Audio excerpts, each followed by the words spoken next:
نحمده ونصلي ونسلم على رسوله الكريم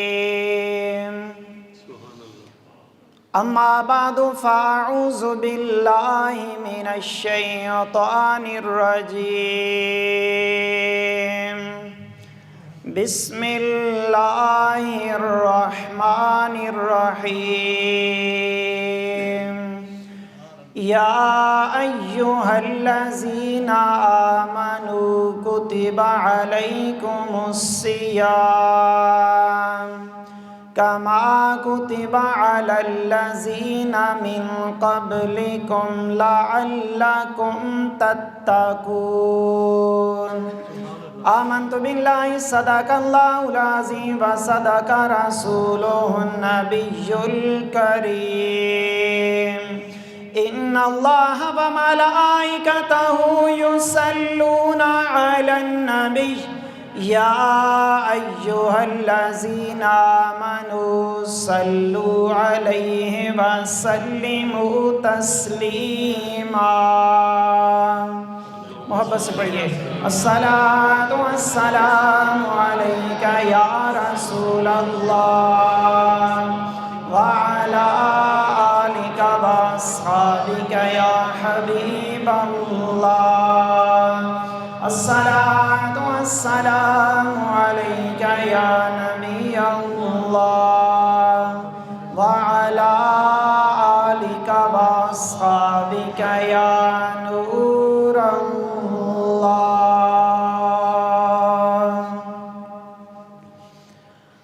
سائے میں تمہارے ہیں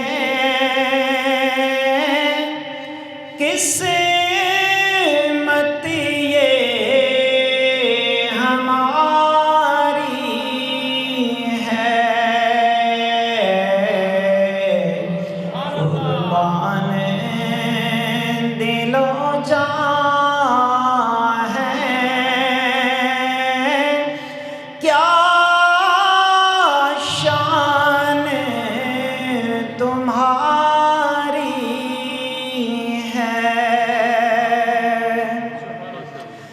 کیا پیش کرے آقا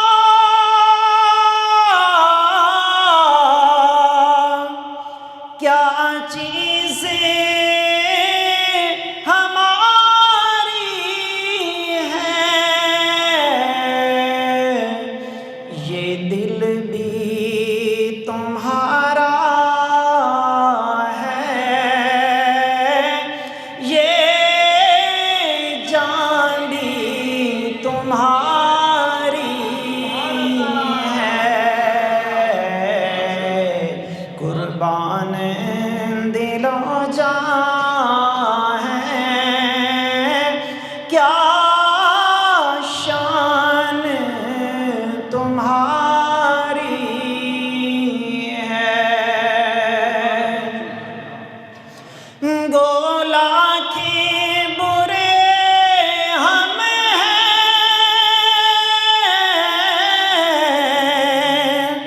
کہلاتے تمہارے ہیں ایک نظر کرم کرنا یہ عرض ہماری ہے ہم چھوڑ کے اس در کو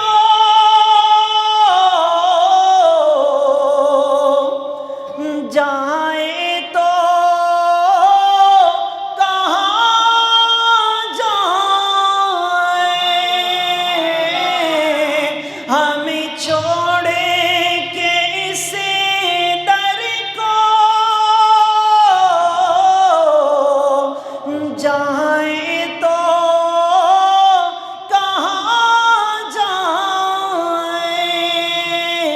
جائیں یہ عمر تمہارے ہی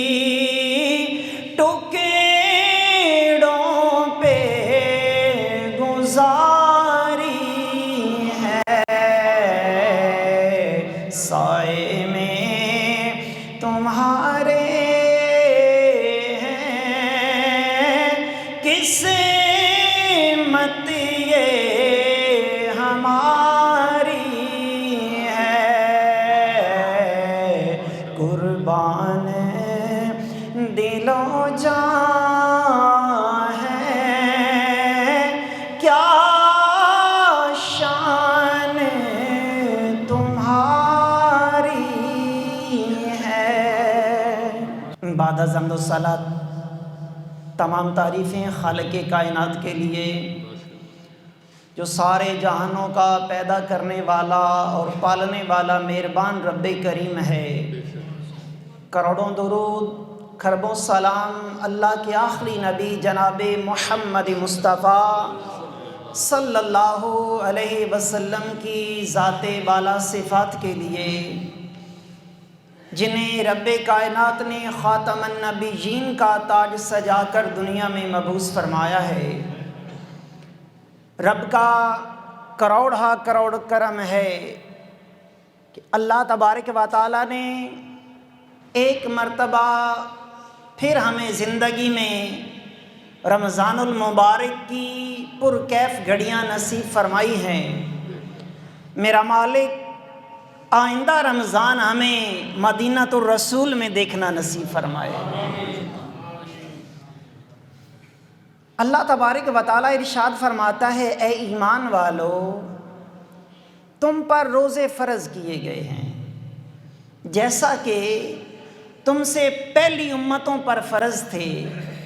اور کس لیے فرض کیے گئے؟ فرمایا لعلکم تتقون، تاکہ تم لوگ متقی بن جاؤ، تم تقوی اختیار کر لو۔ اب روزے کا لغوی معنی ہوتا ہے کہ صبح سے لے کر شام تک کھانے پینے سے رکے رہنے کا نام روزہ ہے۔ اب یہ صرف بھوکے پیاسے رہنے کا نام روزہ نہیں ہے، اس کا مطلب یہ ہے کہ بندہ صبح سے لے کر شام تک کھانے پینے سے بھی رکا رہے، جماع سے بھی رکا رہے، اور ہر اس کام سے رکے جس کام سے رکنے کا ہمیں اللہ اور اس کے رسول نے حکم فرمایا ہے۔ بھائی نمازیں پڑھنے والے لوگ انہیں متقی نہیں کہتے، صرف روزے رکھنے والا متقی نہیں ہو جاتا، کعبے کا حج کرنے والا اسے نیک نہیں کہتے۔ نیک کسے کہتے ہیں؟ جو گناہ چھوڑ دے۔ کیا چھوڑ دے؟ گناہ چھوڑ دے۔ آقا دو جہاں صلی اللہ علیہ وسلم کی بارگاہ میں صحابہ کرام عرض کرتے ہیں، یا رسول اللہ صلی اللہ علیہ وسلم، یہ تقوی کیا ہے؟ فرمایا، میرے صحابہ، کبھی ایسے رستے سے گزر ہوا جس کے دونوں طرف خاردار جھاڑیاں ہوں؟ یا رسول اللہ صلی اللہ علیہ وسلم گزرے ہیں۔ فرمایا، کس طرح گزرتے ہو؟ یا رسول اللہ صلی اللہ علیہ وسلم اپنے کپڑے سمیٹ لیتے ہیں، کہیں کسی شاخ کے کانٹے سے الجھ نہ جائیں۔ فرمایا، یہی تقوی ہے، بندہ دنیا میں اس طرح رہے کہ دنیا سے سفر کرتا چلا جائے مگر دنیا داری سے اپنا دامن بچا لے۔ اپنا دامن ہے۔ حضور داتا گنج بخش علی اجویری رحمت اللہ علیہ، ان کی بڑی پیاری بات مجھے یاد آ رہی ہے۔ فرمایا، لوگ کہتے ہیں دنیا 4 دن کی ہے، ہم یہی کہتے ہیں نا کہ دنیا 4 دن کی ہے۔ فرمایا نہیں، فرمایا دنیا 1 دن کی، الدنیا یوم ولن فیہا صوم۔ فرماتے ہیں دنیا 1 دن کی اور وہ 1 دن ہم نے روزہ رکھ کے گزار دیا۔ جو بندہ روزے سے ہوتا ہے وہ حرام کاموں سے بچتا ہے۔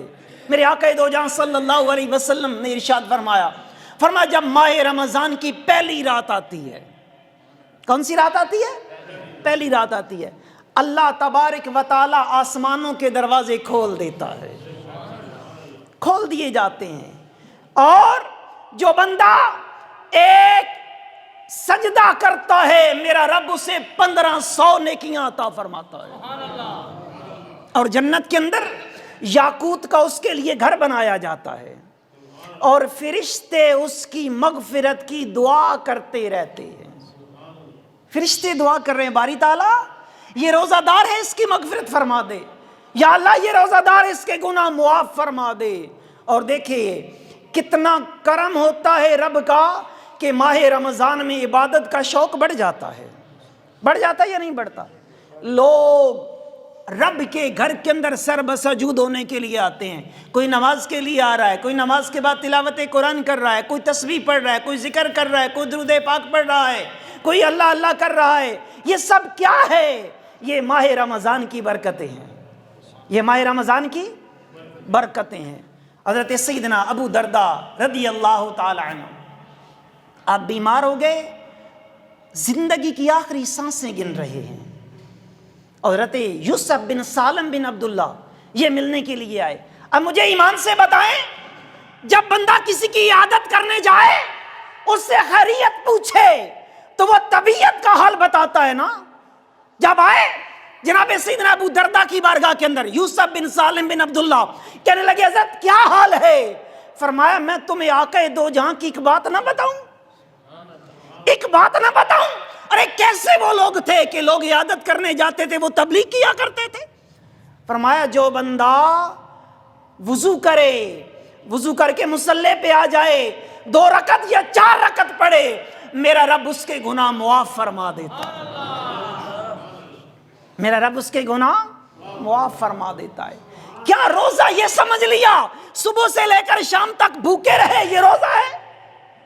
اور نہیں بھائی، یہ روزہ نہیں، ایک ہوتا ہے عوام کا روزہ، ایک ہوتا ہے عوام الخاص کا روزہ، اور ایک ہوتا ہے اخص الخواص کا روزہ۔ عوام الناس کا روزہ یہی ہے صبح سے لے کر شام تک کھانے پینے سے بچے رہنا، اور عوام الخواص کا روزہ یہ ہوتا ہے کہ صبح سے لے کر شام تک کھانے پینے سے بھی بچنا اور حرام کاموں سے بھی بچنا۔ اور ایک درجہ ہوتا ہے خص الخواص کا، وہ طبقہ ہے کہ جو کہتے ہیں کہ صبح سے لے کر شام تک جب روزہ رکھ لیا سوائے یار کے خیال سے کسی دوسرے کا خیال بھی نہ آئے،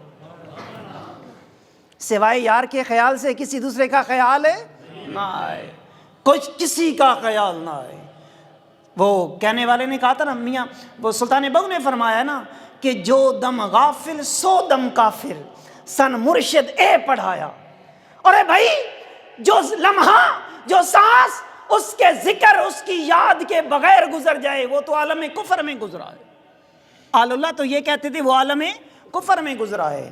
آئیے آج دیکھیے ماہ رمضان کا پہلا جمعہ ہے، آقا دو جہاں صلی اللہ علیہ وسلم نے ارشاد فرمایا جو بندہ ایک مرتبہ سورہ یاسین شریف پڑھتا ہے نا، اس دن کے سارے کام گویا اس نے اپنے مالک کے سپرد کر دیے، مالک کے سپرد کر دیے۔ رمضان میں عبادت کا شوق بڑھ جاتا ہے۔ ماہ رمضان کے اندر لوگ مساجد کو آباد کرتے ہیں، مصلی آباد ہوتے ہیں، لوگ گھروں کے اندر تلاوت قرآن کرتے ہیں۔ میں قربان جاؤں، میرے امام اعظم ابو حنیفہ حضرت نعمان بن ثابت رضی اللہ تعالیٰ عنہ ماہ رمضان کے اندر 61 قرآن پاک ختم کیا کرتے تھے۔ کتنے قرآن؟ 61 قرآن کریم۔ کس طرح بھلا؟ ایک سارا دن میں قرآن پڑھنا ہے، ایک ساری رات میں پڑھنا ہے، اور ایک نماز تراویح کے اندر۔ اور میرے حضور غوث اعظم رضی اللہ تعالیٰ عنہ روزانہ ہر رات کو ایک ختم قرآن کیا کرتے تھے۔ میرے امام اعظم ابو حنیفہ رحمۃ اللہ علیہ تھے نا، اب ان کی میں عبادت کی بات کرنے لگا ہوں۔ رات کی تاریکی کے اندر نا عشاء کے بعد چھت پہ کھڑے ہو کے عبادت کرتے تھے۔ آپ کا انتقال ہو گیا، دنیا سے پردہ کر گئے۔ جو پڑوسی تھا اس کا بیٹا کہنے لگا ابا جان ہمارے پڑوسی کے گھر پہ ایک ستون ہوتا تھا، وہ ستون گر گیا ہے، اب نظر نہیں آتا۔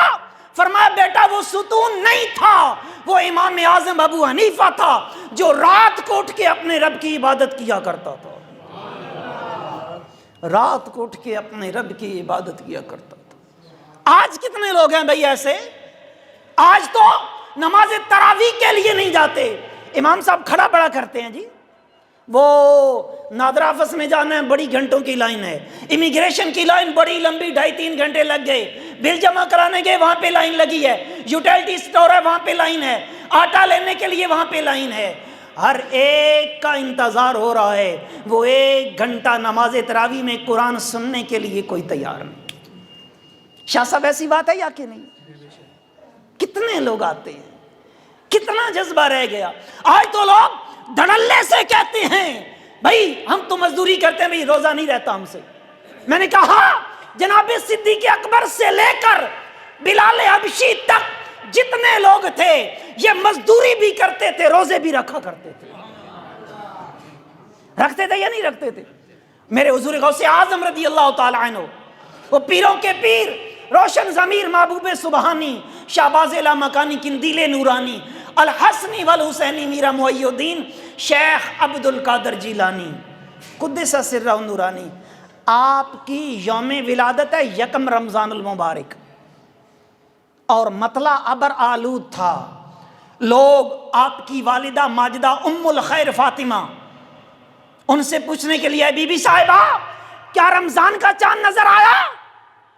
فرمایا میں اور تو کچھ نہیں جانتی، اتنا پتا ہے کہ صبح صادق سے لے کر میرے عبد القادر نے دودھ نہیں پیا۔ میرے عبد القادر نے دودھ، گویا وہ پیدا ہوئے ماہ رمضان کے اندر، ماں کی گود میں آئے تو روزہ رکھ لیا۔ ہم ان کی 11ویں بھی کھاتے ہیں، ان کے نقش قدم پہ کتنا چلتے ہیں۔ حضرت سیدنا ابو ادریس خولانی یا حضرت سیدنا معاذ بن جبل رضی اللہ تعالیٰ عنہ کے شاگرد ہیں، تابعی بزرگ ہیں۔ آپ فرماتے ہیں میری گھر میں بڑی غربت تھی، بڑے غربت کے ڈیرے تھے، میں کوشش بڑی کرتا لیکن مجھے کام کوئی نہیں ملتا تھا۔ فرماتے ہیں کہ دن میری زوجہ کہنے لگی ابو ادریس بڑا برداشت کر لیا، کب تک فاقہ کشی، کب تک بچے بھوکے رہیں گے، کب تک میں فقر برداشت کروں گی؟ آج اگر کام کے لیے نہ نکلے اور کچھ کما کے نہ لائے میں بچوں کو لے کے میکے چلی جاؤں گی۔ ابو ادریس خولانی فرماتے ہیں میں نے دل میں سوچا کہ یار پہلے تو کام کوئی نہیں ملتا تھا، اب کیا ہوگا، بیوی بھی چلی جائے گی روٹ کے۔ کہتے ہیں صبح ہی میں نے اوزار کا تھیلا اٹھایا، کہتے ہیں صبح سے لے کر ظہر تک میں ڈھونڈتا رہا، مجھے کسی نے مزدورے پہ نہیں رکھا، کوئی مزدوری نہیں ملی۔ ادھر زور کی اذان ہوئی، کہتے ہیں میں فرات کے کنارے گیا، میں نے وضو کیا، وہ جو رومال تھا نا جس میں اوزار تھے میں نے بچھایا، میں نے نماز زور ادا کی، عصر تک میں نفل پڑھتا رہا۔ کب تک نفل پڑھے؟ عصر تک نفل پڑھتا رہا۔ کہتے ہیں جب عصر ہوئی نا تو میں نے تھوڑی سی ریت لی، تھوڑی سی ریت اپنے اس رومال پہ ڈالی، اسے باندھ کے کندھے پہ اٹھا لیا۔ میں نے کہا زوجہ دور سے دیکھے گی نا خالی ہاتھ آ رہا ہے، باتیں بنائے گی، چلیں گھر جب چلا جاؤں گا سمجھا لوں گا۔ ابو ادریس خولانی فرماتے ہیں میں وہ جھجکتا میرے وہ لڑکھڑاتے ہوئے قدم، میں دروازے پہ پہنچا، میں نے دستک دی، اندر سے میری زوجہ نے دروازہ کھولا، میں نے کہا السلام علیکم، کہتی ہے وعلیکم السلام، آپ آ گئے ہیں؟ میں نے کہا بیوی کے لہجے میں پیار نظر آ رہا ہے، نرمی آ گئی ہے۔ کہتی ہے آپ اس طرح کریں، آپ یہ سامان رکھیں، ہاتھ منہ دھو لیں، میں کھانا لگاتی ہوں۔ میں نے کہا میرے گھر میں کھانے کے لیے چیز کوئی نہیں، یہ دسترخوان کہاں سے لگائے گی؟ میں نے کہا بچے کدھر گئے؟ تو کہنے لگی وہ کھانا کھا کے باہر کھیلنے چلے گئے ہیں۔ ابو ادریس خولانی رضی اللہ تعالیٰ عنہ فرماتے ہیں جب میں ہاتھ دھو کے آیا نا دسترخوان پر، اس وقت کی جتنی نعمتیں ساری میرے دسترخوان پہ لگی ہوئی تھی، ساری دسترخوان پہ لگی۔ تو جب میں دسترخوان پہ بیٹھا تو میری زوجہ کہنے لگی جب اتنا کچھ بھیج دیا تھا، کہنے لگی سمجھ نہیں آئی ابو ادریس خولانی، سمجھ نہیں آئی، پتہ نہیں آج اب کس کریم کی مزدوری کرنے گئے ہیں؟ اناج کی بوریاں آئی ہیں، چاولوں کے گٹو آئے ہیں، گھی کے کنستر آئے ہیں، کس کی مزدوری کرنے گئے؟ جب اتنا کچھ بھیج دیا یہ رومال میں اور بھی باندھ کے لے آئے ہیں۔ اب ابو ادریس خولانی کہتے ہیں میں ڈر رہا تھا کہیں یہ رومال نہ کھولے، میرا پردہ فاش نہ ہو جائے۔ جب اس نے رومال کھولا وہ ریت نہیں تھی، وہ ہیرے اور جواہرات تھے۔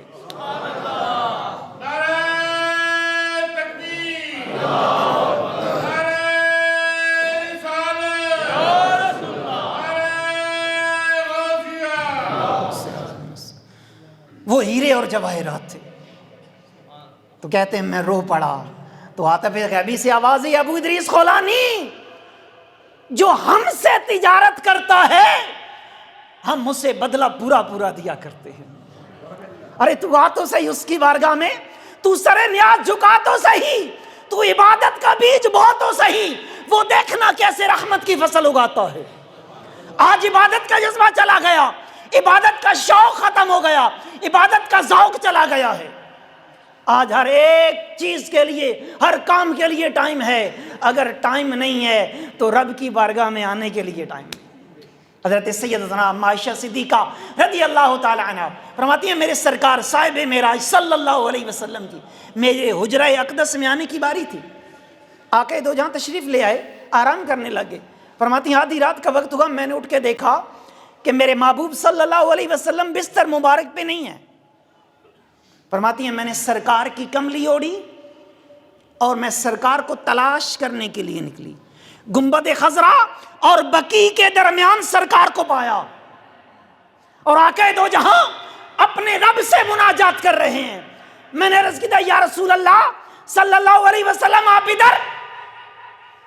فرمایا کون ہے تو؟ یا رسول اللہ صلی اللہ علیہ وسلم میں عائشہ ہوں۔ فرمایا عائشہ کون ہے؟ یا رسول اللہ صدیق کی بیٹی ہوں۔ فرمایا صدیق کون ہے؟ یا رسول اللہ زوجہ ہوں آپ کی۔ فرمایا زوجہ کیا ہوتی ہے؟ ام عائشہ فرماتی ہیں میں رونے لگی، میں واپس آ گئی۔ کافی دیر کے بعد آقا دو جہاں صلی اللہ علیہ وسلم واپس حجرے میں تشریف لے آئے۔ ام عائشہ عرض کرنے کی یا رسول اللہ صلی اللہ علیہ وسلم آج کمال نہیں کر دیا، مجھے بھی نہیں پہچانا، کیا ہوا ہے عائشہ؟ یا رسول اللہ میں گئی ہوں، آپ رب سے مناجات کر رہے تھے، میں نے آپ کو بلایا، آپ نے پہچاننے سے انکار کر دیا۔ فرمایا عائشہ لیما اللہ وقتن، ایک وقت ہوتا ہے جب میں ہوتا ہوں یا میرا خدا ہوتا ہے، دوسرا کوئی نہیں ہوتا، کوئی نہیں ہوتا۔ اے بندے اس رمضان کا صدقہ تو وہ وقت نکال جب یا تو ہو یا تیرا خدا ہو، تیسرا کوئی نہ ہو۔ آج ہوتا ہے ایسا؟ نہیں ہوتا، نہیں ہوتا بھئی ایسا۔ آج تو یہ دیکھیں ماہ رمضان کی خوشی بھی کتنے لوگوں کو ہی، کتنے لوگ اس رات کو اٹھ کر دوبارہ نماز تراویح ادا کرنے کے لیے آئے، کتنے لوگ ایسے کل میرے پاس بھی آئے ہیں۔ تو میں نے جب پوچھا روزہ ہے، کہنے لگی جی ہمیں تو پتہ ہی نہیں، خبر ہی نہیں تھی کہ رات کو چاند نکلا بھی ہے یا نہیں۔ یہ مسلمان تھے؟ او بھائی وہ مسلمان تو وہ تھے جو ایک کھجور کو چوس کر سحری کرتے، پھر جنگ کرتے، جہاد لڑتے، اور شام کو اسی کھجور کو چوس کے پھر افطاری بھی کیا کرتے تھے۔ ہم بھی مسلمان ہیں، یہ روزہ صرف تیرے اور میرے اوپر فرض نہیں ہے، پہلی امتوں میں بھی تھا، جناب آدم سے لے کر احکامات الگ الگ رہے، مگر یہ روزہ کیونکہ رب فرماتا ہے نا کہ اے ایمان والو میں نے تم پر روزے فرض کیے، اور تم سے پہلے جو لوگ گزرے ہیں ان پر بھی فرض تھے۔ فرض کرنے کا مطلب کیا تھا؟ مقصد کیا تھا؟ مقصد یہ تھا تاکہ تم لوگ متقی بن جاؤ، تم لوگ پرہیزگار بن جاؤ۔ اور بھائی صرف روزہ زبان کو بند کرنے کا نام نہیں ہے، صرف روزہ بھوکے پیاسے رہنے کا نام نہیں ہے، بیوی سے بچے رہنے کا نام روزہ نہیں ہے۔